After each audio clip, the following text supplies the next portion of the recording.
Hello class, welcome back बच्चों।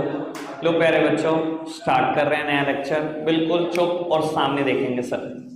Sir जिस दिन स्टार्ट शुरू करी थी बेटा, एक वर्ड पढ़ा था कोपाय, और कहा था इसी पर बेस्ड है सारी स्टैट्स की थ्योरी। कोपाय मतलब कलेक्शन ऑफ डेटा, ऑर्गेनाइजेशन या classification of data, presentation, analysis and interpretation of data. ठीक है जी। तो बाबू सी और ओ पढ़ चुके हैं, कलेक्शन ऑफ डेटा, बहुत सारे मेथड भी पढ़े हमने वहां पर बेटा। फिर क्लासिफिकेशन बाबू सीख लिया हमने, वो फ्रीक्वेंसी अरे अरे। कल हमने बेटा न्यूमेरिकल भी देखे, क्या मजाक थी यार वो तो। बाबू अब हम प्रेजेंटेशन ऑफ डेटा पर आ चुके हैं। ये चैप्टर नंबर 5 है। अगेन चैप्टर नंबर गलत डला हुआ है, 2। चैप्टर नंबर 4 डला हुआ था, मतलब पिछले में भी चैप्टर नंबर 2 डला हुआ था, वो 4 था, ये 5 है। प्लीज सामने देखना।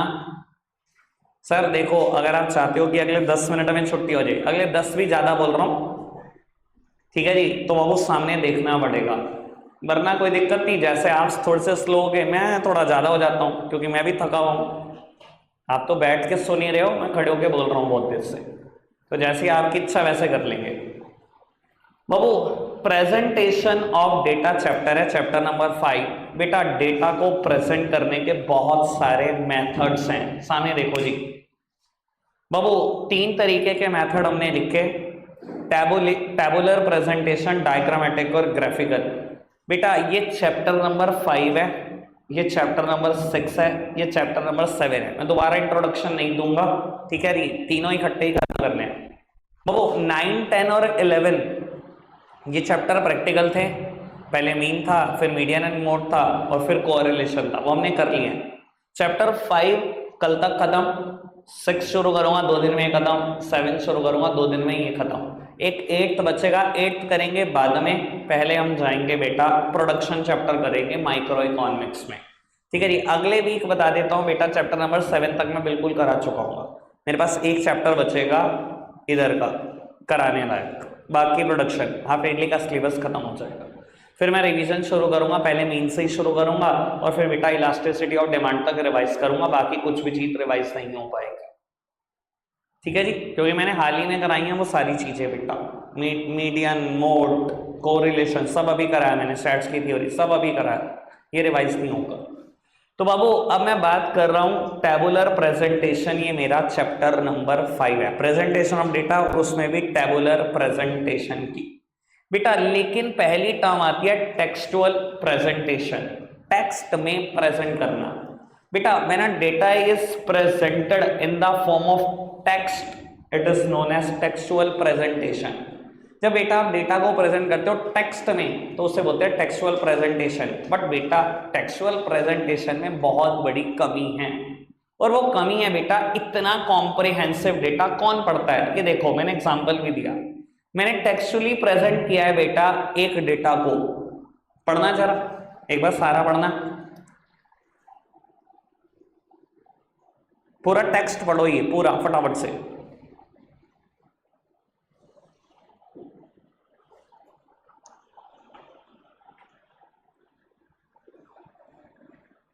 ठीक है ना जी, मेरी तरफ देखना बेटा, सब सामने देखेंगे। बाबू 2 डेटा काम के थे इस पूरे के पूरे टेक्स्ट में। अगर बेटा मैं टैबुलर प्रेजेंटेशन कर देता, टेबल से प्रेजेंटेशन कर देता, तो मुझे कितनी जल्दी समझ में आ जाता वो डेटा। मैं इसका और भी एग्जांपल दे सकता हूं। एक एग्जांपल मेरे पास ऐसा भी था बेटा, जो आधे पेज का था। अगर मैं वो प्रिंट करता टेक्सचुअल डेटा, आपको डेटा 2 या 3 ही काम के मिलते, पर इतना बड़ा टेक्स्ट बेटा हर कोई इंटरेस्टेड नहीं है पढ़ने में।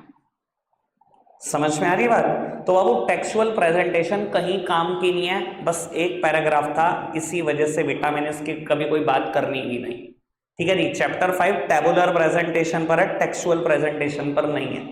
3 ही लाइनें मैंने इसके ऊपर लिखी कि इसका मतलब क्या है। When data is presented in a text form, it is known as textual presentation. कहां पर सुटेबल है, जहां बेटा न्यूमेरिकल फिगर बहुत कम हो, जहां क्वांटिटी में फिगर्स बहुत कम हो, बस वहीं सुटेबल है टेक्सचुअल डेटा। और बेटा लिमिटेशन क्या है कि एक इंसान को कोई भी कंक्लूजन निकालने के लिए पूरा टेक्स्ट पढ़ना पड़ता है, पूरा का पूरा टेक्स्ट। समझ में आ रही है बात। खत्म, कभी पेपर में आएगा नहीं। ठीक है जी बाबू, टेबुलर प्रेजेंटेशन समझदार समझ गए। When data is presented in the form of tables, that simply means when data is presented in the form of rows and columns, it is known as tabular presentation।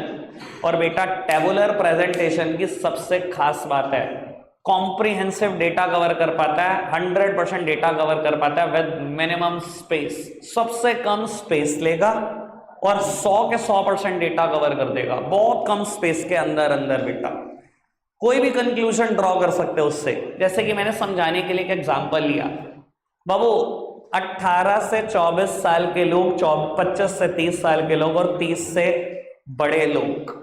बेटा कोई burger है, मान लो McD का कोई burger, अकेले मेरे मुंह में पानी नहीं आना चाहिए, सबके आना चाहिए। मान लो एक बर्गर है मैक आलू टिक्की, एक बर्गर है burger 2 is Schezwan burger and third one is Mac Maharaja. ठीक है जी, वो डबल पैटी।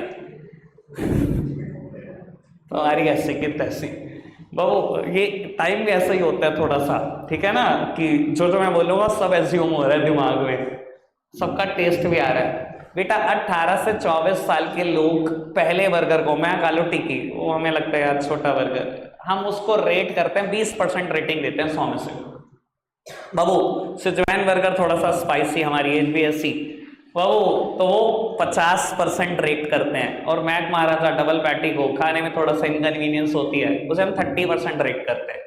बाबू अलग अलग एज के लोग अलग अलग बर्गर को अलग अलग रेट करते हैं। मैंने दिखाने की कोशिश करी, ईमानदारी से बताना, अगर मैं इसको टेक्सचुअली प्रेजेंट करूं, कम से कम मुझे 10 लाइन लिखनी पड़ेगी इतनी बात एक्सप्लेन करने के लिए।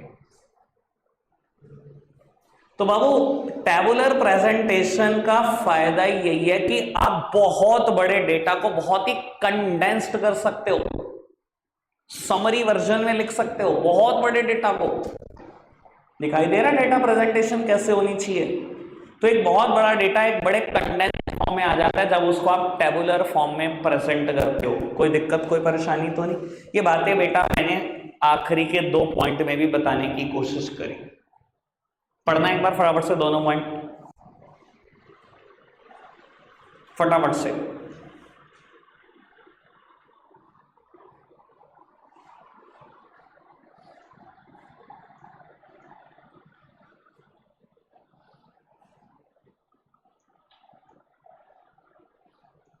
कोई दिक्कत कोई परेशानी तो नहीं?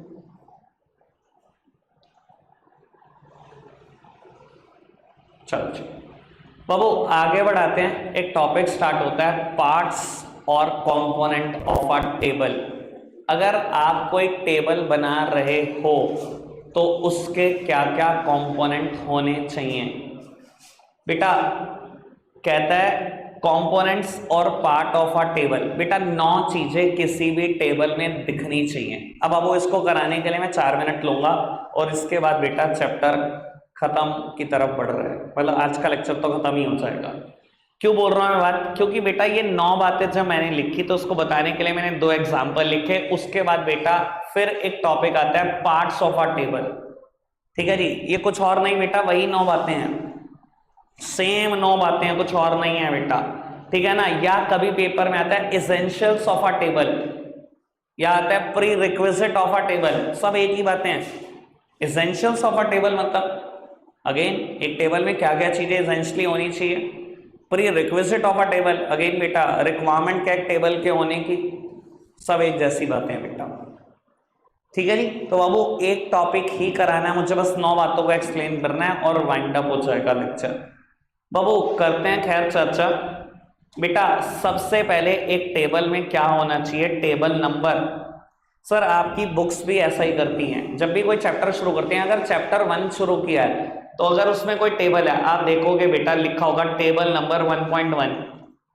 चैप्टर 2 शुरू किया है तो 2.1, 3 शुरू किया है तो पहली टेबल होगी 3.1, दूसरी टेबल होगी 3.2, 3.3, 3.4, ऐसे ही होता है। चैप्टर 4 शुरू किया तो 4.1, 4.9, 4.3, 4.4, बिल्कुल वैसे ही जैसे होटल के कमरे होते हैं।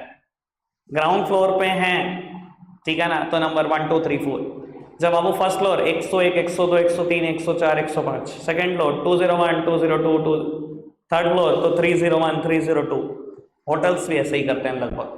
तो बाबू अगर कोई टेबल स्टार्ट करनी हो तो उसमें क्या क्या होना चाहिए? सबसे पहली चीज जो मेंशन होनी चाहिए वो टेबल का नंबर है। कोई दिक्कत कोई परेशानी तो नहीं? बाबू दूसरी चीज लिखी होगी title, and title should be bold, simple and comprehensive. बाबू उसके बाद लिखा होता है टेबल का टाइटल, कि टेबल बता क्या रही है। मान लो बेटा मैं बताना चाहता हूं marks of 50 students in economics, marks of 60 student in maths. तो बाबू टेबल का कोई ना कोई एक टाइटल होगा जो अपने आप में बहुत सिंपल हो, बहुत अंडरस्टैंडेबल हो और बहुत कॉम्प्रिहेंसिव हो, कि कोई भी देखे तो समझ में आए जी टेबल में क्या होगा लिखा हुआ। कोई दिक्कत कोई परेशानी तो नहीं? बात समझ में आ रही है अभी तक सारी? बाबू उसके बाद कहता है हेड नोट। मैं एक बार दिखा भी दूं आपको हेडिंग्स। बाबू उसके बाद कहता है हेड नोट, प्लीज सामने देखना। ये हेड नोट क्या होता है? सर एक चीज होती है फुट नोट, एक चीज होती है head note. Sir head note कहाँ मिलेगा? हमारा हेड कहाँ होता है? ऊपर, तो टेबल के ऊपर दिखाई देगा। फुट नोट कहाँ दिखाई देगा? टेबल के बिल्कुल नीचे दिखाई देगा। तो बाबू बात चल रही है हेड नोट की। बेटा अगर कभी आपको लगे कि टाइटल से कुछ क्लियर पिक्चर नहीं हो रही, कुछ और बताना रह रहा है, तो बेटा वो आप हेड नोट में लिखते हो इन ब्रैकेट। क्या लिख सकता हूं मैंने ये तो लिख दिया कि बेटा marks of 50 student in economics, ठीक है। शायद इससे बहुत क्लियर पिक्चर आपको ना मिले। क्यों? क्योंकि मैंने ईयर ही नहीं बताया। क्यों? क्योंकि मैंने क्लास नहीं बताई। क्लास 11th भी हो सकती है, 12th भी हो सकती है। ईयर उसका करंट ईयर भी हो सकता है, पिछला साल का भी हो सकता है रिजल्ट ईयर। तो बेटा अगर कुछ रह गया जो टाइटल में नहीं बताया, तो बाबू वो आप बता सकते हो हेड नोट में इन ब्रैकेट्स। या अगर मान लो मेरी टेबल का टाइटल था production of wheat, rice and other food grains in Punjab, Andhra Pradesh and Tamil Nadu, मान लो ये टाइटल था। टाइटल लिया, समझ में आई बात, सिंपल लिया और बोल्ड लेटर में रिप्रेजेंट किया। पर बेटा मैंने अभी भी मेरी टेबल अगर कुछ नहीं बता पा रही तो मैं यहां लिखकर बताऊंगा। बाबू वो क्या लिख सकता हूं कि मैं बात कर रहा हूं quantity in lakh tons, quantity in crore tons. क्योंकि नीचे बेटा इतनी बड़ी बड़ी लैक्स में, करोड़ में फिगर लिखूंगा, मुझे परेशानी होगी ना। मैं लिख सकता हूं ना फिगर्स इन थाउजेंड्स, या फिगर इन लैक्स, या फिगर इन करोड़। तो हेड नोट में वो बातें लिखी जाती हैं। अगर आपको लगे कि टाइटल कंप्लीट इन्फो नहीं दे रहा, तो बाबू हेड नोट में कुछ और बातें भी लिखनी पड़ेंगी आपको। बात समझ में आ रही है? 3 बातें समझ में आई। टेबल का नंबर होना जरूरी, टाइटल होना जरूरी, हेड नोट होना जरूरी। बाबू और बातें, और एक टेबल में और क्या होना चाहिए? बेटा कहता है स्टब्स एंड कैप्शंस। प्लीज सामने देखना, ठीक है ना। इंस्टाग्राम पे कैप्शन होना कितना जरूरी है बताइए आपको, वैसे ही टेबल में होना भी बड़ा जरूरी है। बाबू स्टब्स क्या होते हैं? बाबू रॉ हेडिंग्स को बोलते हैं स्टब्स। इधर देखना सर, जितनी चीजें हॉरिजॉन्टली लिखी गई हैं, ठीक है, उनकी जो हेडिंग्स हैं उन्हें बोलते हैं स्टब्स, मतलब रॉ हेडिंग्स को। बाबू ये है रॉ की हेडिंग, यही तो है रॉस। इनकी हेडिंग क्या है? 18 से 24 साल के लोग, 25 से 30 साल के और 30 साल से अबव। और कैप्शन किसको बोलते हैं? कॉलम हेडिंग्स को, कॉलम की हेडिंग को। बाबू ये है कॉलम की हेडिंग, जितनी चीजें वर्टिकली लिखी गई हैं। एक टेबल में रॉ की भी हेडिंग्स दिख जाती हैं और कॉलम्स की भी हेडिंग दिख जाती हैं। समझ में? रॉ की हेडिंग क्या है? स्टब्स, और कॉलम की हेडिंग को क्या बोलते हैं? कैप्शंस। 5 बातें समझ में? टेबल नंबर का होना, टाइटल का होना, हेड नोट का होना, स्टब्स एंड कैप्शंस का होना। कोई दिक्कत कोई परेशानी तो नहीं? उसके बाद बेटा एक टर्म आती है बॉडी। मेरी तरफ देखो बस, अब मैं यहीं से खत्म करूंगा सब कुछ। बेटा एक चीज आती है बॉडी। बॉडी किसको बोलते हैं? बेटा टेबल का सबसे इंपॉर्टेंट एलिमेंट बॉडी है, ये सबको बोलते हैं बॉडी। यहाँ सबसे ज्यादा मेन कंटेंट लिखा होता है। और अगर मेरे को इसको फर्दर भी डिवाइड करना हो, बॉडी के हर इंडिविजुअल पार्ट को आप बोलते हो सेल। सब सेल है 99 आइटम, और कंप्लीटली इनको बोल सकता हूं बॉडी। अभी तक कोई दिक्कत कोई परेशानी तो नहीं? उसके बाद बेटा आता है यूनिट ऑफ मेजरमेंट। देखो यूनिट ऑफ मेजरमेंट अलग से कवर करना चाहो तो अलग से कवर कर सकते हो, लेकिन अगर बेटा आपने हेड नोट में कवर कर दिया, बहुत अच्छी बात। इधर देखना बाबू, मैंने लिखा था title production of wheat rice and other food grains in Punjab Andhra and Tamil Nadu, ऐसा मैंने टाइटल दिया था। ठीक है बाबू, मान लो मैंने हेड नोट में यही लिखा for the financial year 23-24, head note में मैंने लिखा फाइनेंशियल ईयर, अभी भी मेरी यूनिट ऑफ मेजरमेंट रह गई ना।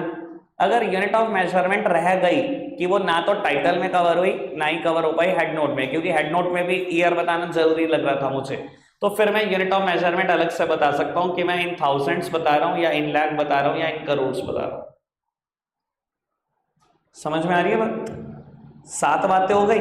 उसके बाद बेटा आता है टाइप टेबल खत्म होने के बाद 2 चीजें, एक तो आता है बेटा फुट नोट और एक आता है सोर्स डेटा। बाबू बात तो समझ में आ गई होगी। हेड नोट कहां होगा? हेड कहां होता है? टेबल से ऊपर ही होगा।